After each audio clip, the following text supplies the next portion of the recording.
A lot of poets, myself included, use metaphors to help make our poems make sense, mostly because, well, they sound cool and we usually need a few tens, and we use things like or and, which is to say to help make our metaphors make sense, because most of the time they don't make that much sense despite our best efforts. What's important, however, is that we use them not to help us clarify what things are, but rather to clarify what they aren't.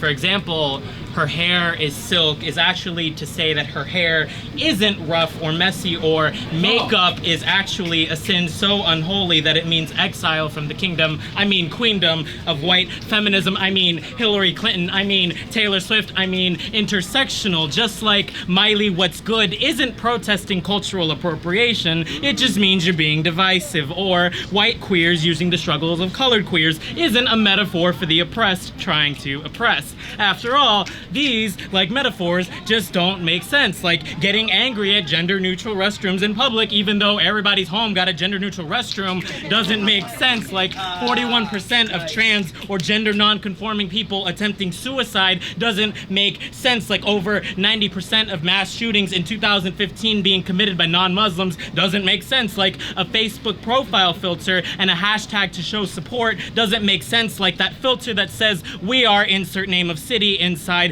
insert name of state that still legalizes conversion therapy, had gay sex be a felony until 1971 and a misdemeanor until 2003, and only allowed gay couples to adopt until 2015 doesn't make sense. Like 102 people in a club with 49 of them dead doesn't make sense. Like that's almost 50% of them doesn't make sense. Like being Latino and bisexual doesn't make sense. Like living in Orlando for 9 years doesn't make sense. Like how can they say June 2015 was one step forward as if June 2016 wasn't 49 steps back? Doesn't make sense. Like wishing I had something like a gun or a time machine or a metaphor. A metaphor doesn't make sense, but I can't change anything. I only have a closet full of skeletons that don't belong to me. We didn't ask for this. We didn't ask for 49 bodies to be put in the ground. How would their loved ones put their bodies in the ground, carry the weight of their caskets without wondering